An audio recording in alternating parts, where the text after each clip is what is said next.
Hey, what's going on, everybody? My name is Brendan on the Conman RDW team here at Anime Magic this year, 2025. Checking out a really interesting booth that caught my eye. Nice, tucked away in a little bit of a corner. But before I keep on yapping, I'm going to go ahead and let the host himself go ahead and take it away. So go ahead and introduce yourself.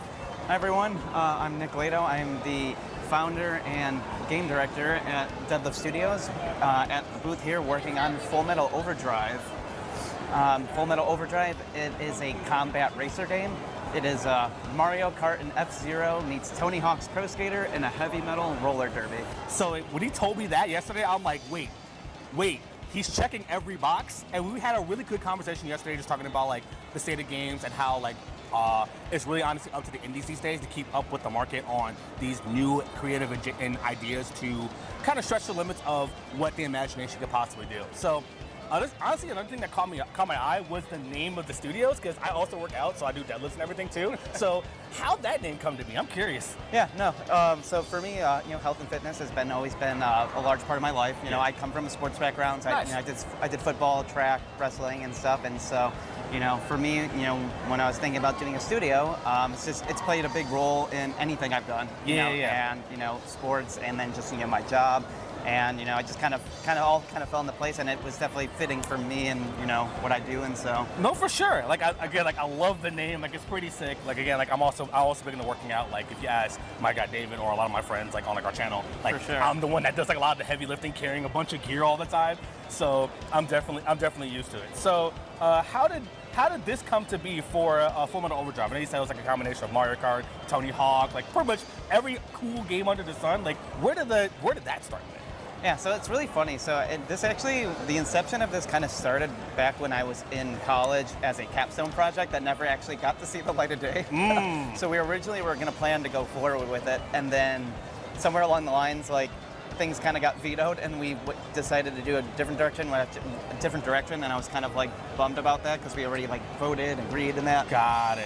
But I knew I didn't really want to give up on it. Yeah. And so just kind of after graduation, a few years down the line, I'm just like, I'm like, I want to revisit this. I'm like, I want to see it through. I'm like, I know this is a good idea, and so kind of just after that.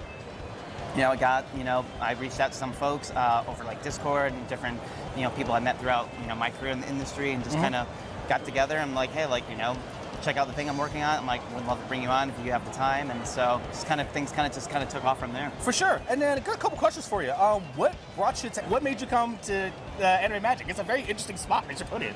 Yeah. So I'm local. I'm from Chicago, born and raised. Nice. And same. So. For me, I wanted to be in a spot for us to showcase our game, even though things are still early in development, and we hadn't gone to much bigger shows. Just I want things to be in the right spot, and so right now I've just been kind of starting out local. Yeah. So we attended Chicago Fan Expo last week.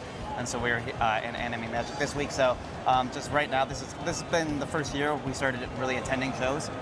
We've been working on the game for about close to about a year of development time. So Okay. So things are still fairly early on, but so that's kind of what brought me here. Just wanted to start out local, and then as things kind of push forward. For sure. We'll start branching out a little bit. So exactly, and as my friends all tell you, I love supporting local businesses and I love supporting indies. I've met a lot of indie people over the past handful of years, both in person, talking online, things like that. And I love just seeing the creativity that you guys got with these different ideas. I never would have thought I'd be sure. oh hey.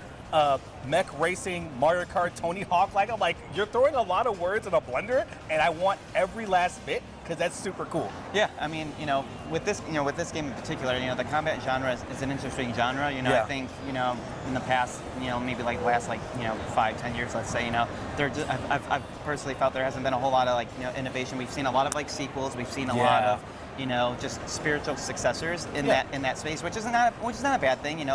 Everyone loves F-Zero, so there's always a lot of homages to F-Zero and things like that. But for us, it was just kind of I felt like it was an underserved community and genre and stuff. And so I'm like, this is a really unique time to kind of bring something fresh and new, especially with the combat racing. Because I'm not sure. Have you played Jack X Combat Racing back on the PS2? Oh man, I don't think I have. Okay, so I can assure you, it's definitely worth it if you're familiar with the Jack and Daxter franchise, being PlayStation's platformer. That was Yes, their racing yeah, spin-off okay, game. now that just hit me. Yeah. Yeah, it was. I loved it. Like I think I had a demo of it. I think it came with Jack 3, and it was really really fun. And I'm like, I like death racing, combat racing kind of games. Like games like this, Blur is like one of my favorite like combat racing of all time because we haven't seen anything like that at all. To the point where like the studio that made it got absorbed into the Call of Duty minds because they're owned by Activision, and then we've never seen them again. And it's just like, come on, man. Like this is a good idea that got shelved, and it's good to see that you're taking the inspirations from the arcadey, combat-y, racing type games and throwing it all together. Yeah, for us, we definitely wanted to bring something new and fresh, like I said, and but we also didn't want to reinvent the wheel, completely, right? So we definitely have some familiarity with like controls and some of like the mechanics, but one of the most drastic changes, as I'm sure you notice, is like introducing a different vehicle that people aren't super used to or familiar with, or seeing like it's not a car, it's not a cart, it's not a motorcycle or a spaceship or anything. We have a mech, we have a giant robot, and it's a bipedal vehicle, so it's got 2 arms, it's got 2 legs, and that for me as the game director on the project and kind of like leaning some like the design efforts, it definitely empowers our developers to have this large design space to work with, whether that's working on different like power-ups and different abilities, different movement mechanics. You just have this totally unique vehicle that we haven't seen a whole lot. So it's really a unique opportunity just for people who work with us and who are on the team to just kind of really get creative and just like see what works and see what kind of crazy stuff we can kind of come up with. So I love it. Like, I love the creativity. I love just like, hey, look, let's just throw some ideas in a bucket, pick some out, just kind of put it all together and see what happens. And so far, what you have is definitely sticking, at least with me for sure. And like I mentioned yesterday, one of my friends, he's a big Mecha dude. We were talking about break cards, we were talking about Mecha Break, which that's one of my friend, he loves Mecha games like that. So I guarantee you that he's going to go ahead and just go crazy once he gets his hands on this. So last couple bits here.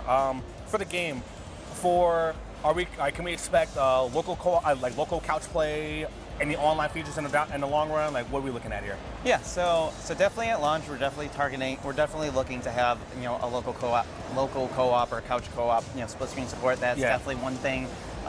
We haven't really seen a whole lot, in the past, 5, 10 years, like with like games. There's definitely been ones that have, for me that kind of might have like Split Fiction and like It Takes Two, like having those couch co-op experiences, and they did very well. And so for me, that was a big proponent for this game, and trying to get back to some of that early 2000s nostalgia, and like of course, like that was really special to me as a player, and so we want to bring that. We will definitely have online play as well. The other big thing that I did want to mention too is that we are aiming to not have to require to be online at all times, which I think is a big thing for us. I think everyone should be able to experience this, having to be on the internet, having online connection. So accessibility is super important for me in that space. So but yeah. That's awesome. Yeah, that's actually really cool to see. Like I mentioned yesterday, as people, if you follow me and of course the guys in the commentary team, we all do not like having this always online stuff that's being pushed to us nowadays. And as Mark will also tell you, he will yell from the heavens, bring back couch co-op, because we got to settle it face to face, stop being a coward. So it's something I'm really happy to see like come to fruition. I'm definitely really impressed. Like I got a chance to play this a little bit yesterday, and like you said, it's still early, no duh. Like it's a work in process, but I love what I'm seeing. I love what I got my hands on, and I'm really excited to check it out, what's going to happen later on. So last question here. Last couple questions, we're just about wrapping up here. What platforms are we expecting to see this game on? Like, are we looking at Steam, multi-plat? What are we looking at? Yeah, so we're definitely aiming for multi-platform. I know for me, I would definitely like to also get it on the Switch. We'll see what happens there. I don't know what cross-platform may look like in terms of like matchmaking and how those will interact. We'll see how that goes kind of throughout development, but we're definitely targeting multi-platform for this. That is a goal of ours, and so excellent. I don't know if it will be all at once released for each platform, but I definitely know we want to release it on all platforms. So nice. And then for what we have going on right now, other than like checking out the experiences that any other expos or cons could possibly be at, is there like a early access demo or like any sort of like early access gameplay that people can get their hands on? So not right now. We are in the process of setting up our Steam page for things get wish list created and things like that. We still haven't decided if we're going to be doing early access yet. So That's fair. So we'll see what happens there. But we also do have our Discord, which is definitely the best space, the best space to interact with us, the developers, and also get like the latest updates on content updates and like where the game's at.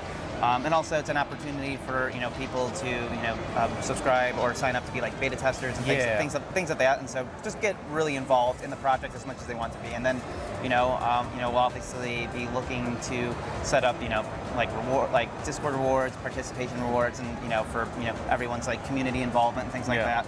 I do want to stress like community is definitely going to be really important to this on this game. And just kind of we want to take people on the journey with us. There's a lot of passion behind this project.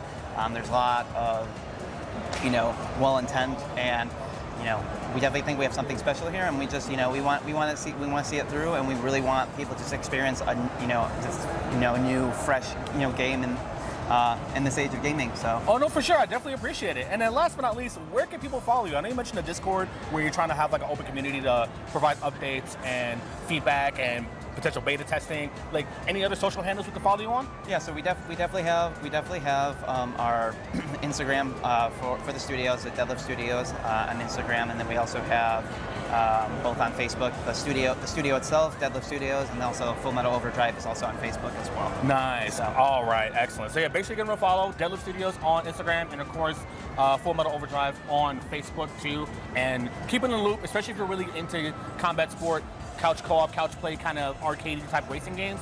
This is honestly the game for you. But I got one more thing. What's up? It will be a premium-based game, so it will not be a live service game. So this is what we're talking about, man. So we're not expecting to push any battle passes or anything like that. So definitely expect a premium-based model with this game, with free updates. And then larger chunks of content coming in DLC packs. So I did want to throw that out there because I know. No, for sure. That's big because like we talked about yesterday, I'm getting tired of the live service game fiasco that we're having. I want that bubble to burst. But seeing more and more games like this say, hey, look, here's the game, and here are updates, here's DLC. This is everything that you need. You don't have to subscribe to play the game. It's just buy the game, buy the content that you want to get, keep it like stay in touch with updates. That's all I can ever ask for, like just good old gaming.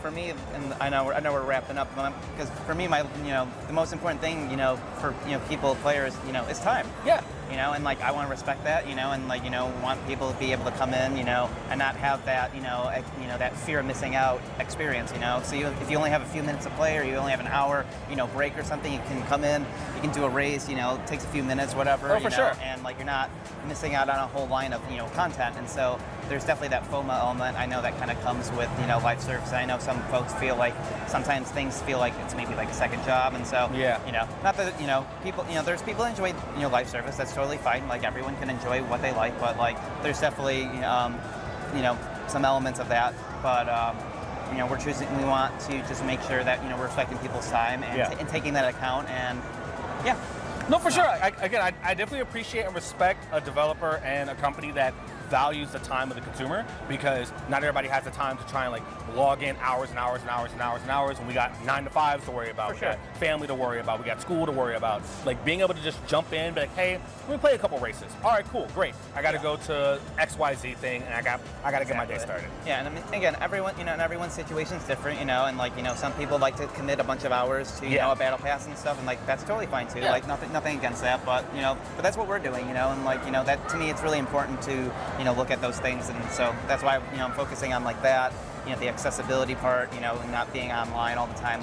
So all those elements are definitely super important to us as a studio and a team, and just again with what we're building. So no, for sure, I definitely appreciate it. But yeah, so thank you so much for your time. I definitely appreciate it. I like really wanted to talk to you after we talked yesterday. And I'm like, I gotta get this guy on the spotlight. I gotta get at least some eyes on this, because this is an idea I don't want to be just like lost in the dark. I appreciate that. For sure. And if you guys want to keep up with this, like I mentioned, go ahead and follow Full Metal Overdrive as well as Deadlift Studios on their social platforms, which I will have on screen.